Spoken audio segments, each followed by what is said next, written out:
The biggest story that's not being treated like a big story at all, canceling cultures, canceling shows, and finally, I'm ready to go back to Vegas. All that's coming up right now on I'm Right.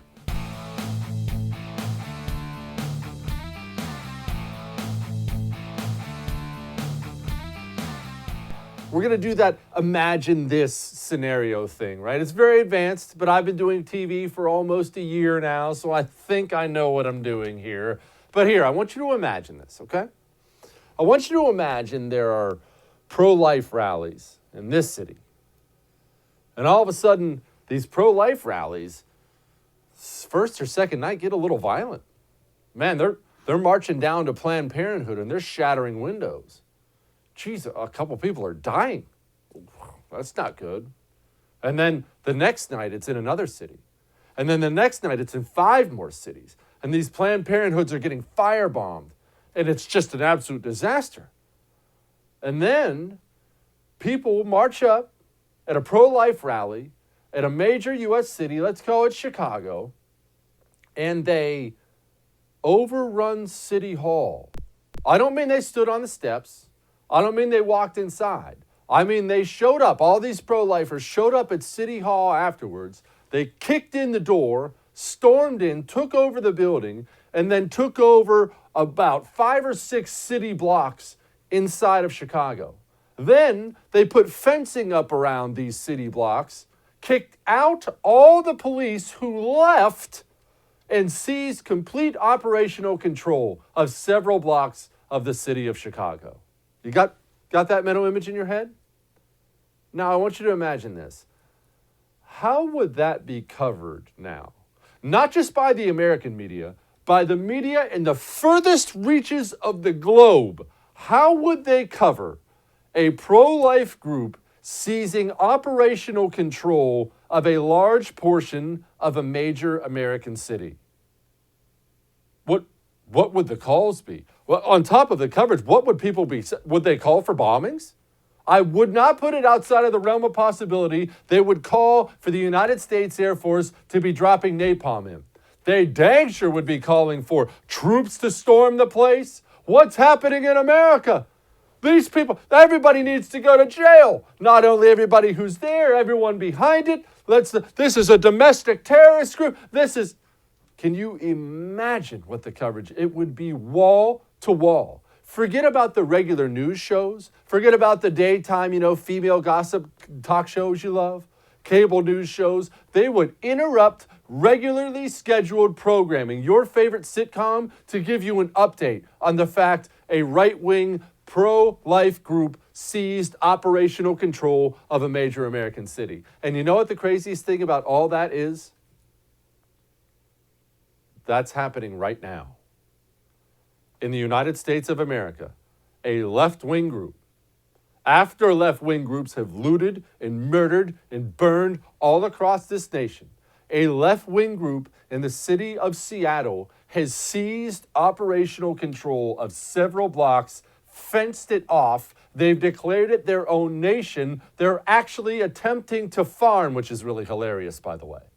They've seized control of Seattle. I'm not making that up. They're calling it the autonomous zone, which is actually really, really freaking hilarious that it's the autonomous zone. I'm not even sure. I mean, if you're going to try to go out like this, at least go out with some kind of catchy name. Be serious with that. But everything I just described to you is happening now. Now, let me ask you something. How often have you even heard it? Is the first time just now?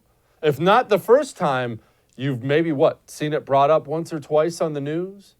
Go flip through. As soon as this show's done, do a quick flip through before you come right back to the first. On every other news channel, tell me who's actually covering it at that exact moment you go through. You see, the reason our media is so broken, part of the reason they're so broken, it's not just what they cover, it's what they don't cover. It's the same as our educators in this country. I've been having extensive talks with my kids about school and what they learn in school and what to watch out for.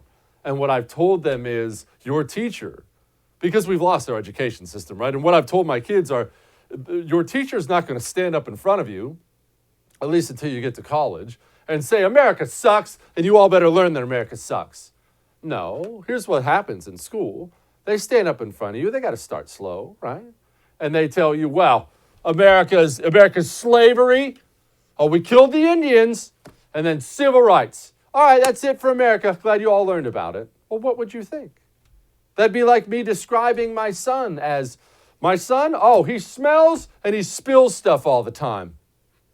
Well, that doesn't sound like a very nice person. We have a broken American press.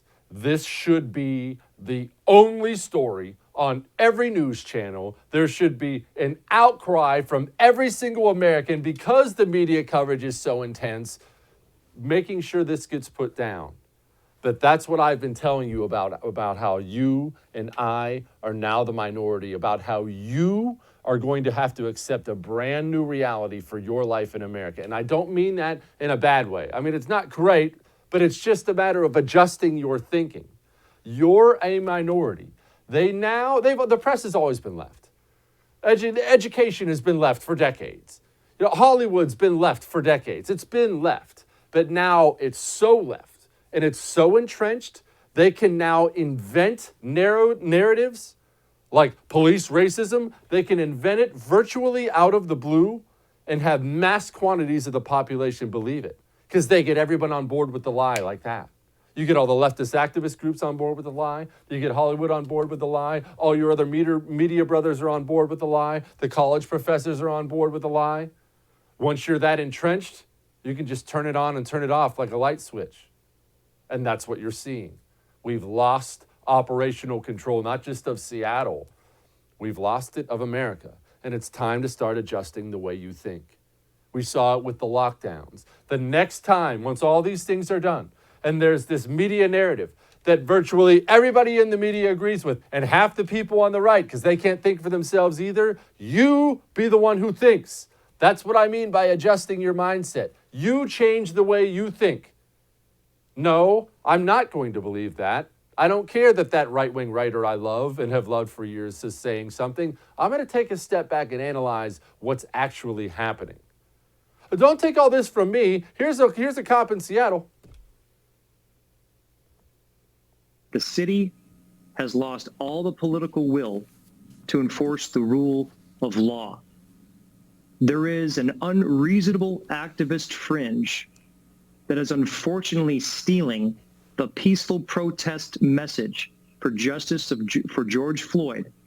And then now they're occupying over a 6-block area of the city of Seattle. It is absolutely unreasonable activism, and we are pulling our hair out because we are true public safety professionals that took an oath of service, and we are holding our elected leaders responsible for this travesty on the overall amazing Seattle community that are law-abiding citizens that are yearning for police officer public safety services, which we professionally provide on a daily basis. It's out of control. It is out of control, but let me stop from something you said right there. Again, the narrative seems to be so powerful. For justice for George Floyd. The cop's already been arrested and charged. Can we stop this pandering to everybody and coddling the American people as if this is still about George Floyd? What happened to George Floyd certainly looks like murder to me. I'm glad the cop's arrested, but the cop's been arrested and charged. That's justice for George Floyd. This stopped being about George Floyd a long time ago. We can't let the cop out of jail and rearrest him. We can't drag him out of the jail and, lynch him by his neck in the street lights. This isn't the old West. That's how justice works. He's been arrested and charged. Let's stop pandering to the kiddies. He's gotten his justice as much as he can, at least at this point in time. The most amazing thing? Maybe the most amazing thing? The governor of the state of Washington, where this is taking place, claims he doesn't even know about it. Governor, I'd like to ask you about what's going on in Seattle. There's this thing called the Capitol Hill Autonomous Zone. What's your thought on that? The fact that the protesters have taken that over and not allowing people to come and go freely? And then regarding the National Guard. Well, that's news to me, so I'll have to reserve any comment about it. I have not heard anything about that from any credible source. Not that you're not credible, it's just like, before I espouse an opinion, I should know of which I speak. I'm going to need, Mr. Producer, I'm going to need you to go ahead and play that again. And this time, everybody, I need everyone to go ahead and focus on the absolutely electric sign language guy. Governor, I'd like to ask you about what's going on in Seattle. There's this thing called the Capitol Hill Autonomous Zone. What's your thought on that? The fact that the protesters have taken that over and not allowing people to come and go freely? And then regarding the National Guard. Well, that's news to me, so I'll have to reserve any comment about it. I have not heard anything about that from any credible source. Not that you're not credible, it's just like, before I espouse an opinion, I should know of which I speak. You've never loved anything in your life as much as that guy loves doing sign language. That was freaking awesome. Donald Trump responds, quote, "Radical left Governor Jay Inslee and the mayor of Seattle are being taunted and played at every level that our great country has never seen before. Take back your city now. If you don't do it, I will. This is not a game. These ugly anarchists must be stooped immediately." He says stooped. Move fast. Whew, boy. All right. Well, what are you going to do? Oh, that's all we can do is laugh. At least the sign language guy's having the time of his life. All of that may have made you uncomfortable, but I'm right. Also, do you see how full of pep I am? Maybe the sign language guy has one too, but I have an MSleep. When I go to sleep at night, I no longer have that feeling where I have to lay there and wonder, oh no, what if I don't sleep? Nope, that's gone now. Now I know I'm going to be able to sleep because I put on an MSleep. It's not pills I take. It's a wearable device. It targets the thoughts in my forehead area, putting me asleep faster and keeping me asleep. 100% worth it. It will change every single day of your life if you got 8 hours of sleep the night before. Go to tryebb.com/Jesse. That's tryebb.com/Jesse. Use the promo code Jesse at checkout. Get $25 off. All right, we'll be back.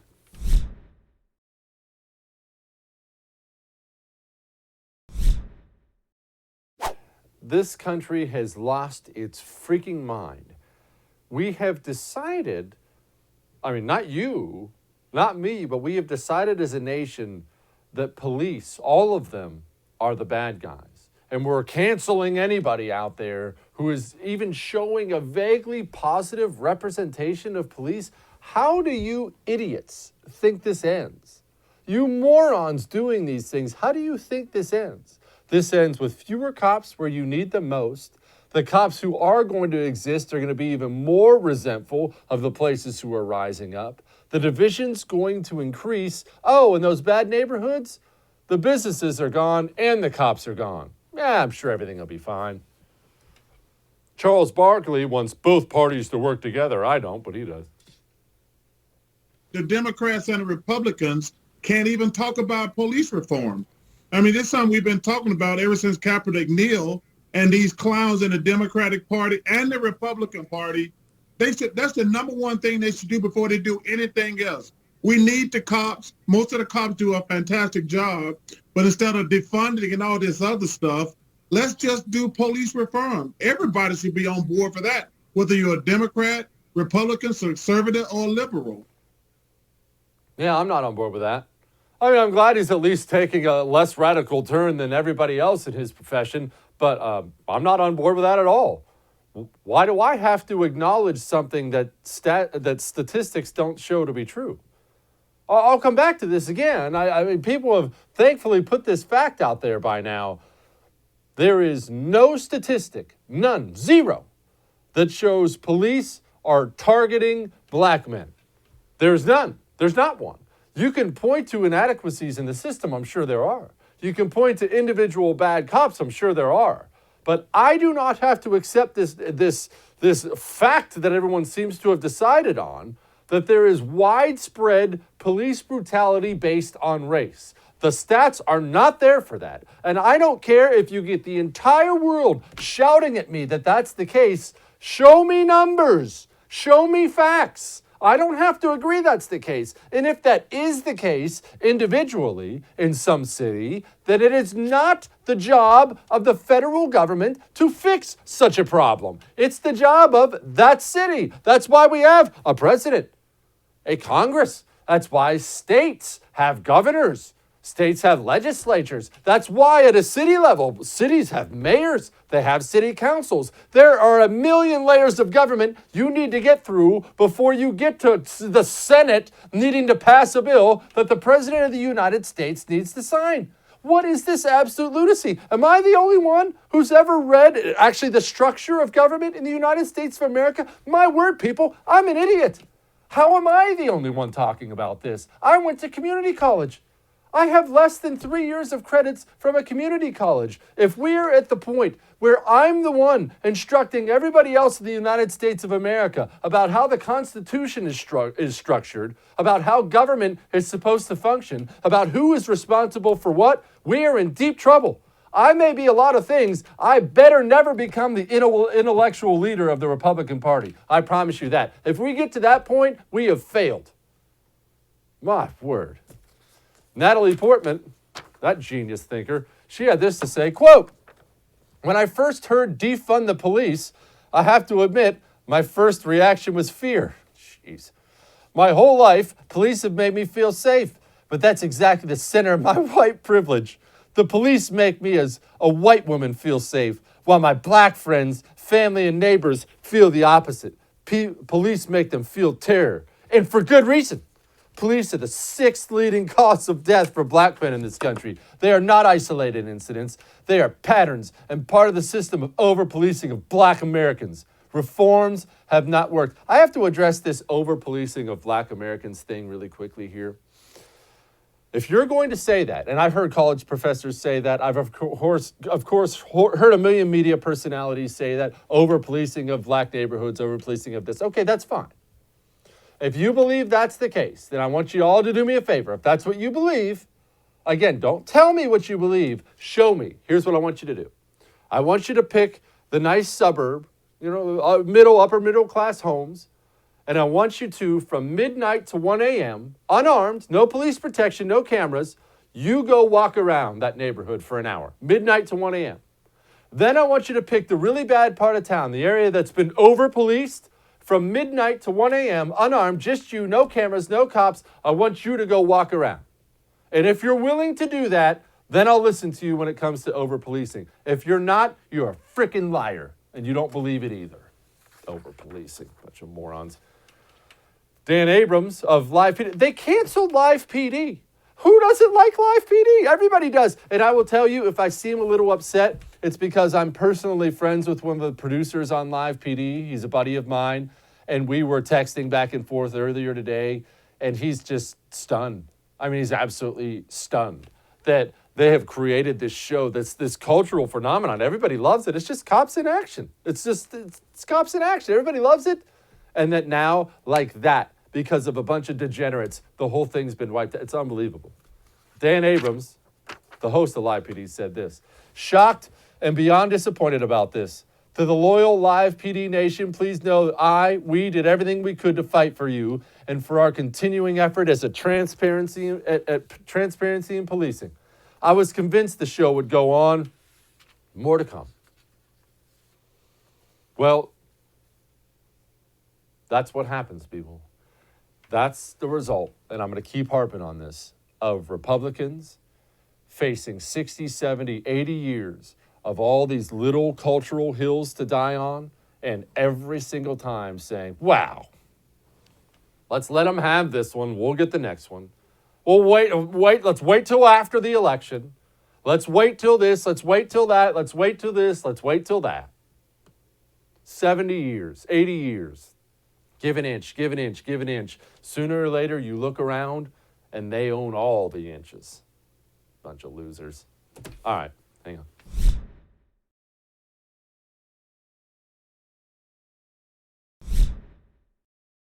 Joining me now is just the man I've been needing to talk to for a variety of reasons. Former Congressman, current Dean of Business at Liberty University, Dave Brat. Congressman, before we get to all the news and taking over of Seattle and everything else, I need to know how powerful you are in the admissions department of Liberty University, because I've decided unless my kids can go to Liberty, they're not going to any one of these disgusting American colleges.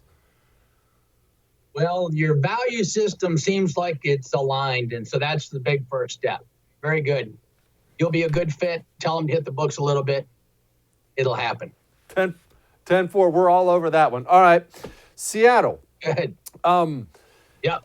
We have leftists with operational control of 6 blocks of a major American city, and it's running as story 12 on every news outlet. How is this not the biggest story in the world? They've seized an American city. Well, yeah, but you're not understanding the full story here. This is an affront to the left because the left has seized private property. And so when you got leftists making a claim to private property, they get all confused. And then they got a warlord that stepped in with an AK-47, and they don't know what to do about that. And then they got people stealing food, and they're setting up their own police force in a leftist anarchist environment. So I think they're waiting to get Hollywood to script it a little bit better so it makes sense, because they're going back to Lord of the Flies or something here.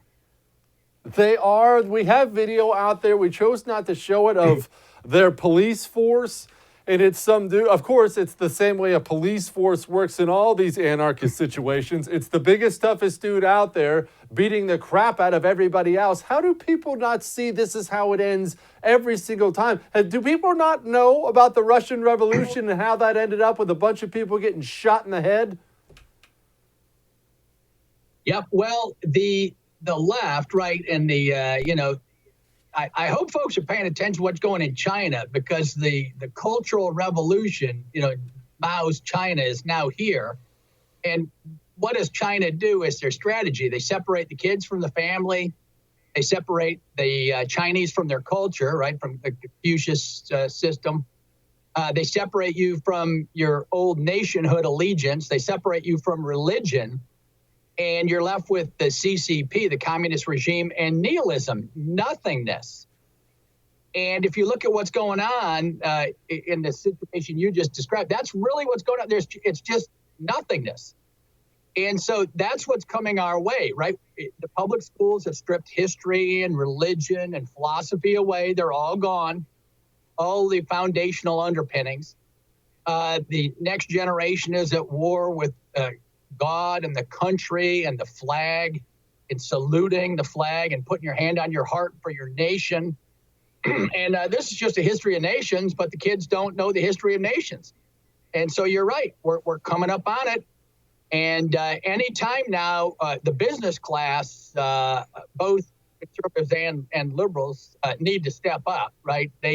Everybody's been hiding in fear of losing a marginal, marketing dollar, and taking a hit, because you will get hit if you speak up and speak the truth. But yeah, it's very troubling times right now, and I think it is that troubling. The values of the country are under fire.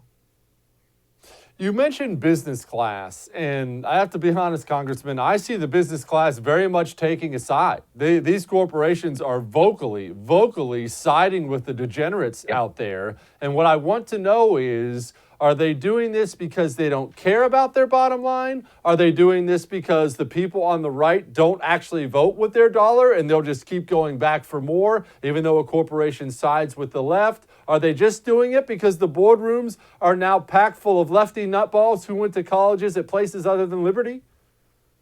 I think you just nailed it all. I mean, you could look at BlackRock, the biggest financial firm, controls trillions of dollars. Larry Fink is under fire because he's doing all the ESG stuff here, right? He made his money by being a capitalist, but now he wants to appease the liberal cocktail set up in Manhattan or wherever. And so he's trying to do all the ESG, right? Environmental, social governance, liberal stuff to buy good graces. And that's what all the business folks are doing. I'm exaggerating when I say all, but The elites are all in that board. And then the irony of ironies, right? Justin Danhoff, go follow his work, but he's been tracking all these firms in their boardrooms. And he went up to Fink and said, hey, how do you square all this progressive agenda with pushing half of your assets toward China? Is China known for being an environmentally clean country with a pristine human rights record that cares for liberal causes? So they're getting it both ways. I mean, it's just, and that's why the left, it's not our old liberal Democrat friends, right? JFK, loved JFK. He liked tax cuts. He liked business. He liked the Catholic Church, etc. We're not dealing with liberal Democrats. This is the left. And if you can tell me what they're pushing for, that's the mystery. It's just nihilism, right? They're tearing down the Judeo-Christian West. The rule of law is under attack. Business is under attack. Now private property and the rule of law in cities is on full display. And so, yeah, the business class, that used to be, you know, Republicans at least had half. But you're right. We've lost track of breaking up the monopolies. And so now there's all big firms, and they can buy access in Washington, D.C., and that's what they do. And so they're immune from competition, from firms. The only competition they can have is the government or the left comes after them, and they're all buying their way into the swamp. What's the solution if you want to start, if you agree, as I do, that we have lost the culture war? We're not losing it. We have lost it. It's lost. Just acknowledge that. They own it all. Yeah. What do you do as somebody on the right to try to start taking it back? I'm not talking about you. You obviously get to speak and educate the next generation. You're one of the few good universities left. I'm talking about average Joe watching it tonight, desperate about what he sees on TV, what he sees out there. What can he do? Yeah, well, I'll just go through it historically. You ought to do three things that happened in order, theoretically and historically. The religion is the most important. The Judeo-Christian tradition is responsible for human rights claims. We believe all people are created in the image of God. So there's your foundation. And if you believe that, you want to institutionalize that in the rule of law, and that's Magna Carta and then the Constitution, and James Madison, who was roughly a Presbyterian. And then you push for pro-business. And so join a church, join your synagogue, join your Republican Party. Start joining groups and getting lists and getting friends to go with you. The left has institutionalized everything. And the conservatives just say, well, that doesn't make sense. There's an inconsistency there rationally. It'll fall apart. No, it won't. They're going for inconsistency. They want nihilism. They want an attack on reason itself. Every book in philosophy, right? The best philosophers in the future, their book titles are which rationality? Which justice? That's the question. And the left doesn't answer the question because they don't want to. So anarchy is what the left is doing. And then the right says, well, they're confused. They've contradicted themselves. Well, no kidding, Sherlock. So now go join your church and go join a political group and start taking real estate. They're taking real estate. We want to take the old traditional real estate that made us all rich and we all got along together, right? Martin Luther King united both conservative and liberal churches for the good of all races through a systematic, he was a PhD in systematic theology. No one knows any of this. So if you want to see what works, that's what works. If you want total anarchy in your life, move to Seattle. Dean of Business at Liberty University, Dave Bratt, thank you for your time tonight, sir. Thank you, Jesse. Great program. Appreciate it. All right, we got more. Hang on.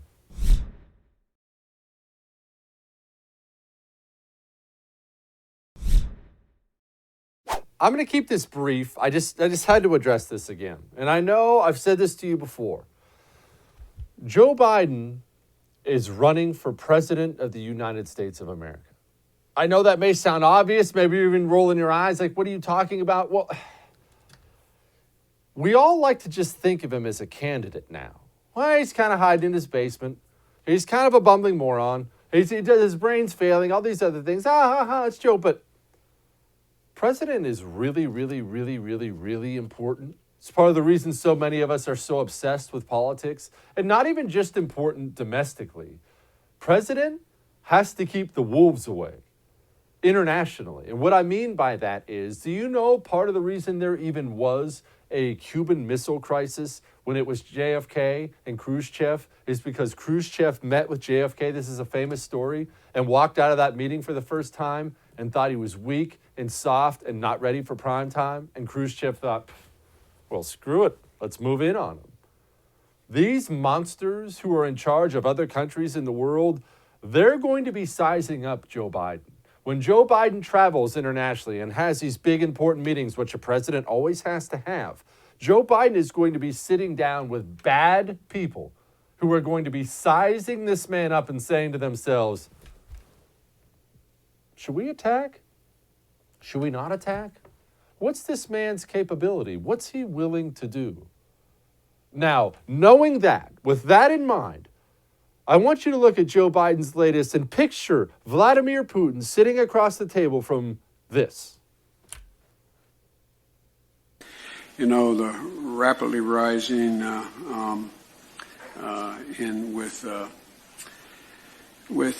don't know.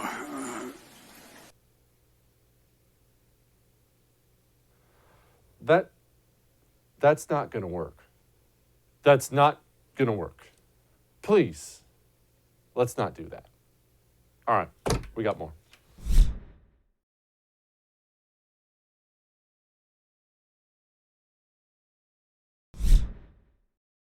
Joining me now, it is her great honor, editor-at-large of redstate.com, Kyra Davis. Kyra, you're not too nervous to get to talk to me tonight, are you?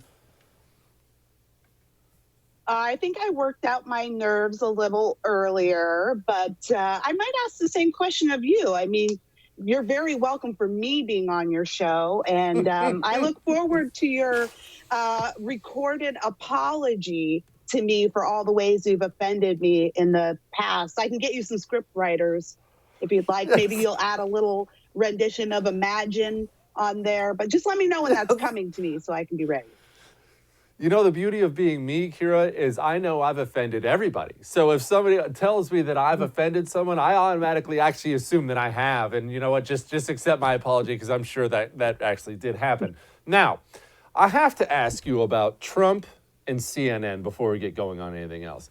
I've always thought that they secretly love each other, that they secretly live each other. And I have to admit, I go back and forth on this. Sometimes I look and I think that is so embarrassing. Only somebody who hates someone else would say or do that. And then I think, man, how could one of them wake up the next morning and live without the other? Which is right? I think that's a very astute observation. I actually think Trump would be fine without CNN. He honestly does not need CNN. We saw him in 2016. He ran an entire campaign with almost no ad funding. He really is kind of his own force. But that being said, I don't think CNN could do without Trump. If CNN's always threatening, we're not going to cover Trump, we're going to do this. If there's no Trump on CNN channels, on CNN airwaves, I honest to God do not believe that what else is there to talk about? They run everything, every single thing through the Trump filter. What else do they have to talk about? They've literally painted themselves into a corner. I think they're his biggest advertising agency. I'm glad, it's actually a good point. I'm glad you brought that up. What else is there to talk about? I opened up the show tonight. We don't have to go into it again about this, how insane it is that the leftists have taken control of a portion of a major American city and nobody, it's hardly being covered. On social media, you can see it. It would be on every single news station. But my point is this. Our media, we know they're Democrats. That's not a secret. Are they stupid? Or are they activists, or are they both? That's another thing I've never been able to figure out. We like to always assign malice to the media, and obviously lots of times they are activists.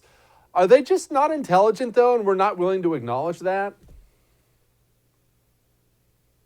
There might be something there, but I'll tell you what, we saw this week, Jesse, exactly what is going on in the mainstream media now, and it's scaring me a little bit.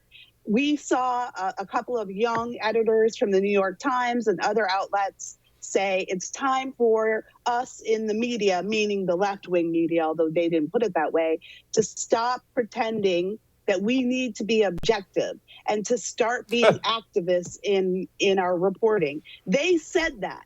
So that is exactly where we're at. I can't speak to their intelligence, but I can speak to the fact that there is a concerted effort to abandon all pretense of objectivity and become activists with their reporting. That is exactly what we're seeing here. Because as you pointed out, there is so much news to be covered.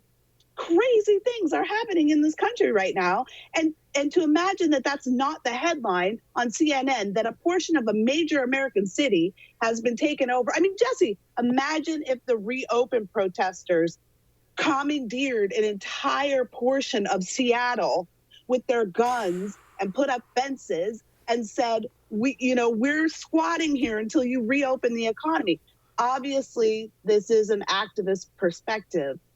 And so, again, I don't know if it's about intelligence.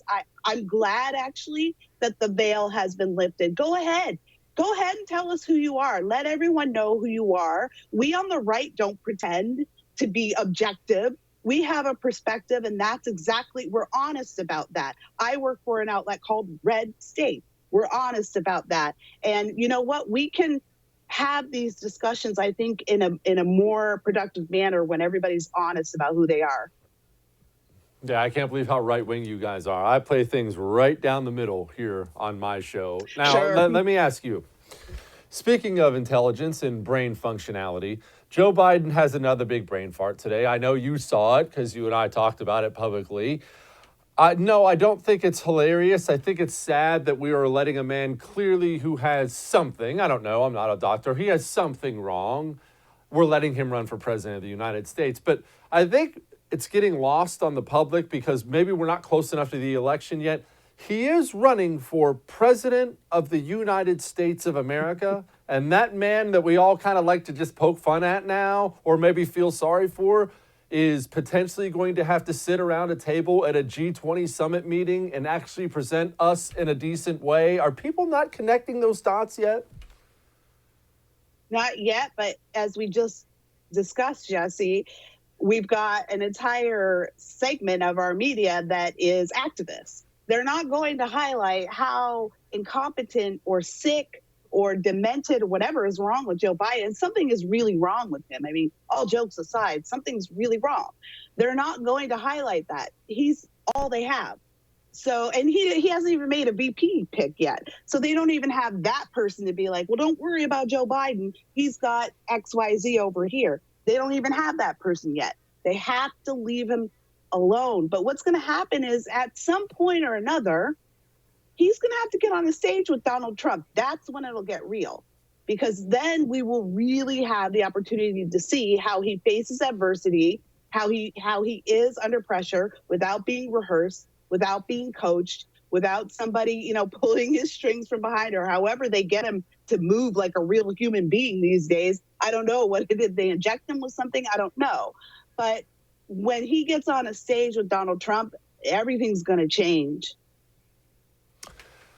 Who does Joe Biden pick for VP? And this is what I mean by this. Obviously, everybody picks a VP that fills in a gap. I mean, everybody knows that's why Barack Obama picked Joe Biden. He needed somebody old. He needed somebody white. He needed somebody with foreign policy experience. I mean, Donald Trump picks Mike Pence. He's more reserved. He's more, he's not like Donald Trump. People think that Kamala Harris is going to be Biden's VP. What does she bring him that he doesn't already have? He already does great with the black community. Nothing. He already owns California. Why not pick Whitmer? Why not pick, you can't pick DeSantis anymore because he's got some good hobbies on the side. But why not pick somebody from Ohio if you need something like that? What does Kamala Harris bring Biden that he doesn't already have? Nothing. I've said from the start that he's not going to pick her. I don't think he's going to pick her. She brings absolutely nothing to the table. And frankly, it's my impression that many Black Americans don't like Kamala. She's not really a Black American. She's Indian and Jamaican. She doesn't claim to be Black, by the way. And my husband calls her America's vice principal, because that's the vibe she gives off. Like, she's a scolding vice principal that thinks she has all this power, but she knows she really doesn't. and she's not likable. I don't think Joe Biden likes her. I think she's milling around to get a cabinet position. Joe's got to pick someone in a swing state. That's where it's all going to come down to. I was thinking, I don't know how much she's damaged herself with these lockdown issues, but I think she's still pretty at the top of the heap for what the Democrats need. She's in a swing state. They love her fascist ruling over the economy in Michigan and reopening. That's really attractive to the base. So I keep saying Whitmer. I think it's going to be her. Kyra, last question. I consider us now, I've been saying this for a couple days now, I consider us to be the minority in America. Everybody on the right likes to say we're the silent majority, silent majority. I do not believe that at all, even if the numbers are with us, which I don't believe that either. I mean, Hillary did win the popular vote, even though that doesn't matter. She did get more votes than Trump. I think the leftists hold every single lever of power outside of the Oval Office, and we should start operating as if we're the minority instead of the silent majority. I think we tell ourselves that because it's comforting, but it's not true. I don't know. Electorally speaking, I think we are the silent majority. You have to. I was talking about this on my podcast the other day. Just Listen to Yourself with Kyra Davis, and I was saying that a lot of people like to tell us, "Look, we're the Hillary won the popular vote, Trump, so that doesn't matter." But our electoral college does matter. That is how we elect officials, no matter what. Culturally speaking, are we the minority? Yeah. Electorally speaking, I don't think so, not yet. And that's thanks to our electoral college. So there's hope there. But I think you're hinting at something larger that I've been saying for years. My good friend and colleague over at Red State, who's an actor and producer, Nick Searcy, has been writing an amazing series of columns on the issue. We need to get out into the culture. We abandoned the culture and we left it to the Democrats and thinking we were too good for it. And now we're looking at the results of that. So we need to stop concentrating on raising politicians and start raising artists and IT people and people who will become business owners and change. Why are you are such an old man. Why are you turning up your nose? We don't raise artists in this house, Kyra. Oh, okay. All right. Well, I'll take care of that.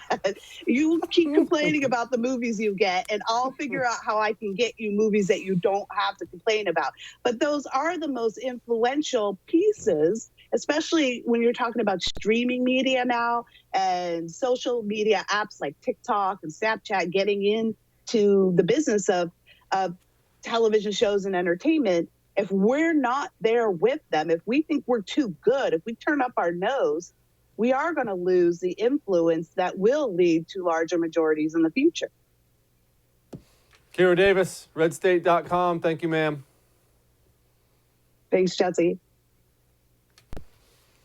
All right, we're almost done, but not quite. Hang on.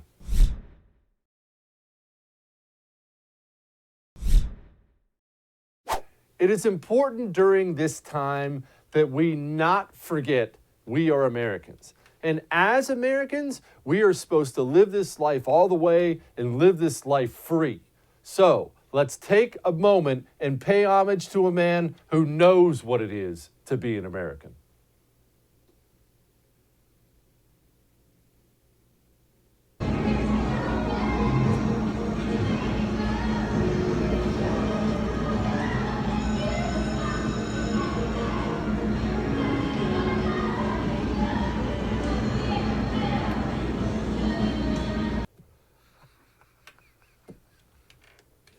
What a legend. All right, do not miss our special tomorrow. It's going to be a doozy. Trust me on that one. I'll see you then.